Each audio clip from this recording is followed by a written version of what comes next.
मजहर कली मेमे की इमरान सीरीज जिंदा साए छठा बाब। बात बनती नजर नहीं आती मार्टिन। मैंने बहुत कोशिश की मगर वो बहुत चालाक है। सुशीला ने ढीले लहजे में मार्टिन से मुखातिब होकर कहा, जो इस वक्त उसके फ्लैट में बैठा उम्मीद भरी नजरों से उसे देख रहा था। क्या मतलब? मैं समझा नहीं, मार्टिन ने चौंक कर पूछा। मैंने बेहद कोशिश की कि सर अब्दुल रशीद से इस फॉर्मूले का अलमारी नंबर मालूम कर लूं, क्योंकि स्टोर में तो बेशुमार अलमारियां हैं जिनमें बेशुमार जेर तजर्बाती फॉर्मूले पड़े हुए हैं, लेकिन वो बुढ़ा ढप पर ही नहीं आया और ना ही उसने किसी जगह कोई नोट दिया है। वो सब अपने जहन में रखता है, सुशीला ने जवाब दिया। इसका मतलब है सर अब्दुल रशीद ही असल मोहरा है। अगर उसे काबू कर लिया जाए तो वो फॉर्मूला मिल सकता है, मार्टिन ने कुछ सोचते हुए कहा। हाँ, अगर वो चाहे तो स्टोर से फॉर्मूला निकाल कर ला सकता है। उसके अलावा दुनिया की कोई ताकत वो फॉर्मूला हासिल नहीं कर सकती, लेकिन ऐसा होना नामुमकिन है, सुशीला ने जवाब दिया। तुम इस बात को छोड़ो, जब मार्टिन किसी काम का इरादा कर ले तो इस काम को हर कीमत पर मुकम्मल करके छोड़ता है, मार्टिन ने कदरे सख्त लहजे में कहा। और फिर उसने सुशीला से सर अब्दुल रशीद की आदात, उसकी फैमिली के बारे में कुरेद कुरेद कर तमाम तफसीलात मालूम कर ली। और जब उसे मालूम हुआ कि सर अब्दुल रशीद की 2 बेटियां हैं, जिनमें से एक नसरीन है जो 10वीं जमात की गवर्नमेंट गर्ल्स हाई स्कूल की तालिबा है, और सर अब्दुल रशीद उससे बेपनाह मोहब्बत करते हैं, तो उसकी आंखों में एक चमक सी लहराई। उसने एक लम्हे में सब मंसूबा तैयार कर लिया। चलो छोड़ो सुशीला, लानत भेजो उस फॉर्मूले पर। मैं कोशिश करूंगा कि अपने कारोबार पर किसी बैंक से कर्जा लेकर इस गुंडे का कर्ज उतार दूं। बैंक को आराम से किस्तें दी जा सकती हैं, बस 1 साल की बात है, मार्टिन ने सुशीला से मुखातिब होकर कहा। और सुशीला ने इस बात में सर हिला दिया। फिर मार्टिन ने सुशीला से इजाजत ली कि वो वापस अपने मुल्क जा रहा है और एक बार फिर लौटेगा और सुशीला से शादी कर लेगा। इस तरह के कई वादे वईद करके मार्टिन उसके फ्लैट से निकल आया। फ्लैट से निकलकर वो अपने किराए की कार में बैठकर सीधा लेबोरेटरी पहुंचा और उसने लेबोरेटरी से थोड़ी ही दूर एक आड़ में कार खड़ी कर दी। उसे मालूम था कि थोड़ी देर बाद सर अब्दुल रशीद की बेटी स्कूल जाने के लिए निकलेगी और वो उसे एक नजर देखना चाहता था। सुशीला ने उसे सर अब्दुल रशीद की प्राइवेट कार का नंबर भी बता दिया था, जो नसरीन को स्कूल छोड़ने जाती थी और फिर स्कूल से वापस ले आती थी। थोड़ी देर बाद उसे वही कार लेबोरेटरी गेट से निकलती नजर आई और मार्टिन चौकन्ना होकर बैठ गया। कार उसके करीब से गुजरती चली गई और मार्टिन ने ड्राइवर के साथ वाली सीट पर बैठी हुई नसरीन को अच्छी तरह देख लिया। फिर वो उसके पीछे कार चलाता हुआ स्कूल तक पहुंचा और जब नसरीन स्कूल में दाखिल हो गई तो उसने कार मोड़ दी और अपनी रहायशगाह की तरफ बढ़ता चला गया। यह भी किराए की कोठी थी जो वेस्ट विंग में वाक़ थी। Hello Martin speaking over. कोठी में पहुंचती मार्टिन ने ट्रांसमीटर पर फ्रीक्वेंसी सेट करते हुए ब्लू ईगल से राब्ता कायम किया। Yes, blue eagle speaking over. चंद लम्हों बाद दूसरी तरफ से ब्लू ईगल की आवाज सुनाई दी और फिर मार्टिन ने सुशीला और सर अब्दुल रशीद के बारे में तमाम तफसीलात बता दी। तुम्हारा मतलब है सर अब्दुल रशीद को इस्तेमाल किए बगैर फॉर्मूला हासिल नहीं किया जा सकता? ओवर। ब्लू ईगल के लहजे में करख्तगी थी। यस बॉस, मेरा ख्याल था कि सुशीला इस फॉर्मूले को हासिल करने के लिए कोई ना कोई राह निकाल लेगी और हम बगैर हाथ पैर हिलाए फॉर्मूला हासिल कर लेंगे, लेकिन अब ऐसा होना नामुमकिन है। इसलिए मैंने यही प्रोग्राम बनाया कि मैं सर अब्दुल रशीद की लड़की को अगवा करके अपने फ्लैट पे कैद कर लूं और आप सर अब्दुल रशीद से बात करके इस फॉर्मूला के हुसूल के लिए कोशिश करें, और मुझे यकीन है कि हम कामयाब हो जाएंगे, क्योंकि सुशीला ने बताया कि सर अब्दुल रशीद अपनी बेटी से बेपनाह मोहब्बत करते हैं। ओवर। मार्टिन ने अपना मंसूबा बताते हुए कहा। ठीक है, जब घी सीधी उंगलियों से ना निकले तो फिर उन्हें टेढ़ा करना ही पड़ता है। तुम आज ही इस लड़की को अगवा कर लो, फिर मुझे इत्तला कर देना, बाकी काम मैं खुद कर लूंगा। ओवर। ब्लू ईगल ने उसकी तजवीज की तायीद करते हुए कहा। ओके बॉस, मैं ये बंदोबस्त कर लूंगा। ओवर। मार्टिन ने मुतमईन अंदाज में जवाब दिया और फिर उसने ट्रांसमीटर का बटन ऑफ करके उसे अलमारी के खुफिया खाने में रख दिया और फिर गुसल खाने में घुस गया। थोड़ी देर बाद जब वो बाहर निकला तो उसका हुलिया बदल चुका था। वो एक मकामी आदमी के मेकअप में था। जिस्म पर उसने खाकी रंग की आम सी वर्दी पहन ली थी। उसे चूंकि मालूम था कि यूनिवर्सिटी में छुट्टी तकरीबन 1:30 बजे होती है, इसलिए उसके पास काफी वक्त था। उसने इत्मीनान से कुर्सी पर बैठकर मेज पर पड़ा हुआ नीला फोन अपनी तरफ खिसकाया और उसने इंक्वायरी के नंबर डायल किए। Inquiry sir. दूसरी तरफ से इंक्वायरी ऑपरेटर की आवाज सुनाई दी। Government girls high school number 1 की हेडमिस्ट्रेस का नंबर चाहिए, मार्टिन ने कहा। 13210। ऑपरेटर ने फौरन ही जवाब दिया। थैंक यू, मार्टिन ने कहा और फिर उसने क्रिडल दबाकर राब्ता खत्म कर दिया। दूसरे ही लम्हे उसने हेडमिस्ट्रेस का नंबर डायल किए। Headmistress, government girls high school number 1। दूसरी तरफ से एक निस्वानी आवाज सुनाई दी। Director atomic research laboratory sir Abdul Rashid speaking. Martin ने अपने लहजे को गूंजदार और बावकार बनाते हुए जवाब दिया। यस सर, फरमाइए। इस बार हेडमिस्ट्रेस के लहजे में अदब शामिल था। मेरी बेटी नसरीन आपके स्कूल में पढ़ती है, मार्टिन ने कहा। यस सर, मैं जानती हूं उसे। आपने बात करनी है उससे। हेडमिस्ट्रेस शायद उसका ओहदा सुनकर ही रौब में आ गई थी। नहीं, बात करने की जरूरत नहीं है। उसकी वालिदा को अचानक हार्ट अटैक हो गया, इसलिए उसे फौरन अस्पताल पहुंचना है। मेरा ड्राइवर उन्हें अस्पताल ले गया, इसलिए मैं लेबोरेटरी का ड्राइवर और कार भेज रहा हूं। आप इसे फौरन भिजवा दें, मार्टिन ने बड़े बावकार लहजे में उसे हिदायत देते हुए कहा। ओ अच्छा जनाब, आपकी गाड़ी पहुंचते ही मैं इसे भिजवा दूंगी, आप बेफिक्र रहें, हेडमिस्ट्रेस ने जवाब दिया। थैंक यू, मार्टिन ने कहा और फिर मुस्कुराते हुए रिसीवर क्रेडल पर रख दिया। उसका नफसियाती हरबा निहायत कामयाब रहा था। चुनाचे फोन रखकर वो तेजी से बाहर निकला और फिर पोर्च में खड़ी हुई कार के करीब पहुंचकर सबसे पहला काम यह किया कि उसके आगे पीछे लगी हुई नंबर प्लेटों को उतार कर कार के अंदर रखा और डिग्गी में से 2 और नंबर प्लेटें निकालकर उन्हें मखसूस हुकों में फंसा दिया। अब अगर कोई गाड़ी का नंबर चेक भी कर लेता तो उसे परवाह ना थी। फिर कार चलाता हुआ वो सीधा स्कूल की तरफ उड़ता चला गया और फिर उसके अंदाजे के मुताबिक वो फोन करने के 15 मिनट बाद स्कूल के गेट पर पहुंच गया। उसने इस्तकबालिया क्लर्क से कहा कि वो हेडमिस्ट्रेस से कहे कि मिस नसरीन को लेने के लिए गाड़ी आ गई है। क्लर्क उसकी बात सुनते ही तेजी से हेडमिस्ट्रेस रूम में घुस गया और फिर चंद लम्हों बाद वो बाहर निकला तो एक बेडौल जिस्म की अधेड़ उम्र औरत के साथ नसरीन भी आ रही थी। नसरीन के चेहरे पर हवाइयां उड़ रही थी और आंखों से गहरी परेशानी के आसार नुमाया थे। शायद वो अपनी मां के हार्ट अटैक का सुनकर बेहद परेशान हो गई थी। बेटी, अस्पताल पहुंचकर मुझे जरूर फोन करना कि अब तुम्हारी वालिदा की तबीयत कैसी है, उस बेडौल औरत ने, जो शायद हेडमिस्ट्रेस थी, नसरीन के सर पर हाथ फेरते हुए कहा। जी अच्छा, नसरीन ने कहा और फिर वो तेजी से गेट के सामने खड़ी हुई मार्टिन की कार के अकबी सीट पर बैठ गई जबकि मार्टिन ने ड्राइविंग सीट संभाल ली। जल्दी चलो ड्राइवर, मेरा दिल घबरा रहा है, नसरीन ने मार्टिन से घबरा कर कहा और मार्टिन ने एक झटके से कार आगे बढ़ा दी। फिर वो 2-3 सड़कें मुड़ने के बाद जब एक कदरे सुनसान सड़क पर आया तो उसने कार की रफ्तार यकदम आहिस्ता कर दी। क्या हुआ? नसरीन ने घबरा कर पूछा। उसके चेहरे पर बेपनाह परेशानी थी। शायद इंजन में कोई खराबी हो गई है, मैं देखता हूं, मार्टिन ने कार एक साइड में रोकते हुए कहा और डैशबोर्ड खोलकर एक डब्बे में पड़ा हुआ रुमाल निकालकर मुट्ठी में दबाते हुए वो कार से बाहर निकल आया। उसी लम्हे नसरीन भी दरवाजा खोलकर बाहर निकलने लगी। वो दरअसल बेचैनी के आलम में खुद जल्द अज जल्द इंजन को ठीक होता हुआ देखना चाहती थी। मार्टिन तेजी से मुड़ा और दूसरे लम्हे उसका हाथ, जिसमें रुमाल दबा हुआ था, नसरीन की नाक पर जम गया। नसरीन ने तड़प कर अपने आप को छुड़ाना चाहा मगर मार्टिन की गिरफ्त बेहद सख्त थी और चंद लम्हों बाद नसरीन का जिस्म ढीला पड़ता चला गया।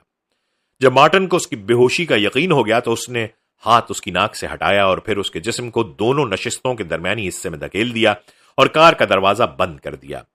दूसरे लम्हे वो उछलकर ड्राइविंग सीट पर बैठा और फिर कार तेजी से उड़ती हुई उसकी कोठी की तरफ बढ़ती चली जा रही थी और मार्टिन के जहन में वो फार्मूला नाच रहा था जिसके हुसूल के बाद तंजीम को एक खतीर रकम हाथ आनी थी और जाहिर है कि सेकंड बॉस होने की वजह से उसका हिस्सा खासा माकूल बनता था। उधर जूलिया ने होटल में रखा हुआ अपना बैग उठाया और फिर होटल का हिसाब साफ करने के बाद वो कार्लोस माइकल और मार्शिया के साथ कार में बैठी तेजी से उनकी रिहाइशगाह की तरफ बढ़ती चली जा रही थी।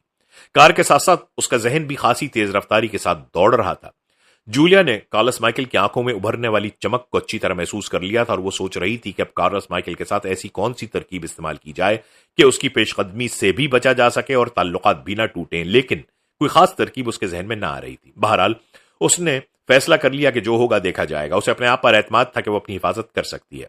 थोड़ी देर बाद कार्लोस माइकल ने कार एक छोटी सी कोठी के गेट की तरफ मोड़ दी। उसने मखसूस अंदाज में हॉर्न दिया तो दरवाजा अंदर से खोल दिया गया। गेट खोलने वाला एक मकामी आदमी था जिसने मुलाजमों जैसा लिबास पहन रखा था, अलबत्ता उसका अंदाज छठे हुए गुंडे जैसा था। सिडौल और भरा भरा जिस्म इस बात की चुगली खा रहा था कि वो लड़ने भिड़ने का आदी रहा है। गेट खुलते ही माइकल कार अंदर लिए चला गया और फिर उसने कार पोर्च में रोक दी।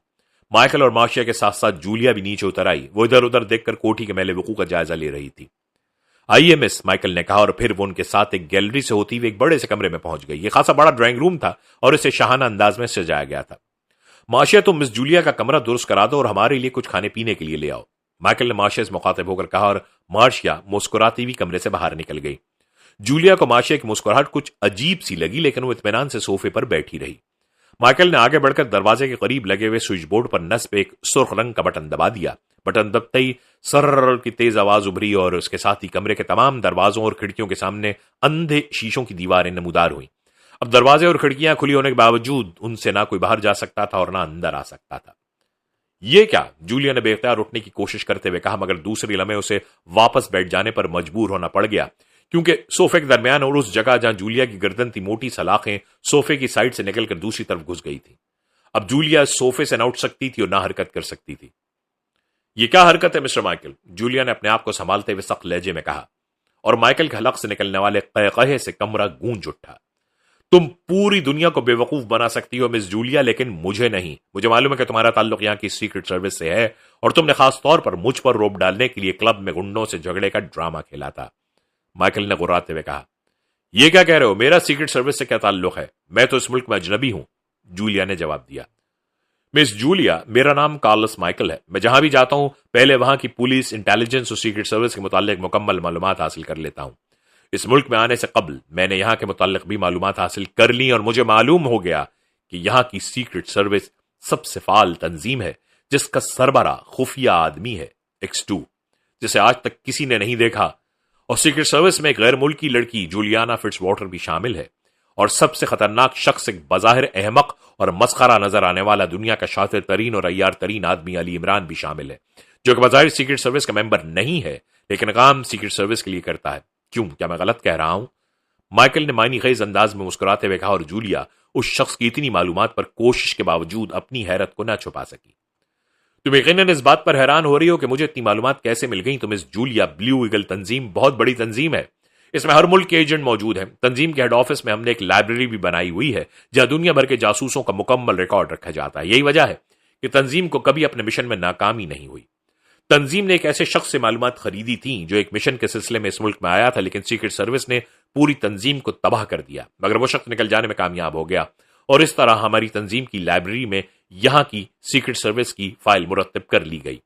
यहां आने से पहले मैंने इस फाइल का बतौर खास मुताला किया और इस तरह मुझे सब मालूमात मिल गई। माइकल ने बड़ी तफसील से तमाम बातें बताते हुए कहा। खूब अच्छी तंजीम है, लेकिन मिस्टर माइकल, तुम्हें मेरे मुतालिक अब भी गलत फहमी है। मैं वो गैर मुल्की लड़की नहीं हूं जो यहां सीक्रेट सर्विस की रुकन है। मैं तो एक सयाह हूं और बस। जूलिया अब भी अपनी बात पर अड़ी हुई थी। मैं जब यहां मिशन पर आया तो मैंने यही प्रोग्राम बनाया कि यहां कतन खामोशी से काम करूंगा और जहां तक हो सके किसी को छेड़े बगैर अपना मकसद हासिल करके चला जाऊंगा। लेकिन आज क्लब में तुम्हें लड़ते देखकर मैं फौरन समझ गया कि ये सब ड्रामा है और फिर मैं खुद ही तुम्हारी तरफ बढ़ा और जब तुमने अपना नाम जूलियाना फिट्जवाटर बताया तो बड़ी आसानी से होटल छोड़कर हमारे साथ आने पर तैयार भी हो गई। तो मुझे यकीन हो गया कि किसी नामालूम वजूहात की बिना पर सीक्रेट सर्विस को न सिर्फ मेरी यहां आमद का पता चल चुका है बल्कि उन्होंने मुझे पहचान भी लिया है और तुम्हें वहां भेजने और ड्रामा कराने का मकसद यह था कि तुम मुझसे ताल्लुकात बढ़ाती। इस तरह शायद सीक्रेट सर्विस इस मिशन का पता कराना चाहती है जिसके लिए मैं यहां आया हूं और जाहिर है तुम्हारी निगरानी भी की जा रही होगी ताकि जब मैं तुम्हें अपने साथ ले आऊं तो मेरी रिहाइशगाह भी सीक्रेट सर्विस की नजरों में आ जाए। लेकिन तुम फिक्र ना करो, मेरे आदमी अपने काम में बेहद माहिर हैं। तुम्हारी निगरानी करने वाला इस वक्त हमारे काबू में आ चुका होगा। माइकल ने मुस्कुराते हुए कहा और फिर उसने तेजी से आगे बढ़कर मेज पर पड़े हुए टेलीफोन का रिसीवर उठाया और उसका क्रैडल उंगली से बार बार दबाने लगा। Yes, सेंड्रम speaking. चंद लम्हों बाद दूसरी तरफ से एक मर्दाना आवाज सुनाई दी। हमारे ताकुब को चेक किया गया? माइकल ने पूछा। यस, एक मकामी आदमी क्लब से ही आपके ताकुब में था। उसे अचानक काबू कर लिया गया है। वो इस वक्त लिविंग रूम में बेहोश पड़ा हुआ है, सेंड्रम ने जवाब दिया। ओके, उसका ख्याल रखना कहीं वो निकल ना जाए। मैं थोड़ी देर में खुद वहां आ जाऊंगा, माइकल ने मुतमईन लहजे में कहा और फिर उसने रिसीवर रख दिया। देख लिया मिस जूलिया, तुम्हारा साथी इस वक्त हमारे कब्जे में है। माइकल ने यूं कहा जैसे उस अपने ख्याल के दुरुस्त होने का पहले से यकीन था। फिर अब तुम क्या चाहते हो? जूलिया ने बराराज सवाल करते हुए पूछा। मैं सिर्फ ये चाहता हूं कि तुम इतना बता दो कि तुमने यहां मेरा क्लू कैसे लगाया, माइकल ने कहा। सॉरी माइकल, हम तो सिर्फ मोहरे हैं। हमें तो टेलीफोन पर हकाम दिए जाते हैं। हमें इन हकाम के अलावा और किसी बात का इल्म नहीं होता, जूलिया ने जवाब दिया। फिर अपने बॉस को फोन करो और उससे पूछ कर मुझे बताओ, माइकल ने गंभीर लहजे में कहा। सॉरी, बॉस ने कभी हमें अपना नंबर नहीं बताया। वो खुद ही हमसे राब्ता कायम करके रिपोर्ट हासिल करता है, ये उसका उसूल है और यही वजह है कि वो अब तक निगाहों से ओझल है, जूलिया ने पैंतरा बदलते हुए कहा। उसके लहजे में गहरा इत्मीनान झलक रहा था। देखो जूलिया, तुम ये ना समझना कि मैं चूंकि तुम्हारे साथ इंतहाई शरीफाना अंदाज में बातें कर रहा हूं इसलिए तुम मेरी बातों को अहमियत नहीं दे रही। तुमने मेरा दूसरा रूप नहीं देखा। मैं तो सिर्फ इसलिए नरमी बरत रहा हूं कि तुम गैर मुल्की हो, लेकिन तुमने अगर मुझे सख्ती पर मजबूर किया तो फिर शैतान भी मुझसे पनाह मांगता है। माइकल के लहजे में यकलग सख्ती ऊद कर आई। मैं तुम्हें डॉज नहीं कर रही बल्कि जो कुछ सच है वही बता रही हूं। अगर तुम इसे झूठ समझते हो तो फिर जो जी चाहे तुम्हारा करो, जूलिया ने भी लहजे को सख्त बनाते हुए कहा। तो ये बात है, माइकल ने उसे घूरते हुए कहा और फिर वो कदम बकदम चलता हुआ जूलिया की तरफ बढ़ता चला आया। उसकी तेज नजरें जूलिया पर जैसे गड़ी हुई थी, चेहरा बिल्कुल सपाट हो गया। तुम अपने बॉस का फोन नंबर नहीं बताओगी? माइकल ने इस बार उसके सामने खड़े होकर करक लहजे में पूछा। मालूम हो तो बताऊं, जूलिया ने उसकी आंखों में आंखें डालते हुए कहा। दूसरे लम्हे माइकल का हाथ बिजली की सी तेजी से बढ़ा। जूलिया ने फुर्ती से अपना चेहरा एक तरफ कर लिया, लेकिन उसका ख्याल था माइकल गुस्से में आकर उसे थप्पड़ मारेगा। जूलिया एकदम सिमट सी गई। दूसरे लम्हे माइकल का हाथ पूरी कुव्वत से जूलिया के चेहरे पर पड़ा और थप्पड़ की जोरदार आवाज से कमरा गूंज उठा। थप्पड़ खाते ही जूलिया का जिस्म बेख्तियार ढीला पड़ गया और उसी लम्हे माइकल का हाथ एक बार फिर जूलिया की तरफ बढ़ा। उसके चेहरे पर शैतानियत नाच रही थी, मगर इससे पहले कि माइकल का हाथ आगे बढ़ता जूलिया ने टांग को हरकत दी और चूंकि बंदिश उसके घुटनों के ऊपर थी इसलिए उसकी टांग आधी से ज्यादा ऊपर उठ गई थी और फिर जूलिया के सैंडल की टो माइकल की पिंडली की हड्डी पर पूरी कुव्वत से पड़ी और माइकल बेख्तियार चीख मारकर पीछे हट गया। तुम्हारी ये जुर्रत, माइकल ने झुककर अपनी पिंडली को सहलाते हुए इंतहाई गजबनाक लहजे में कहा और जूलिया की तरफ बढ़ा। इस बार उसके इरादे इंतहाई खतरनाक और शैतानियत से भरपूर थे और जूलिया उस शैतान के सामने बेबस हो चुकी थी। जिंदा साय, छठा बाब, इख्तिताम।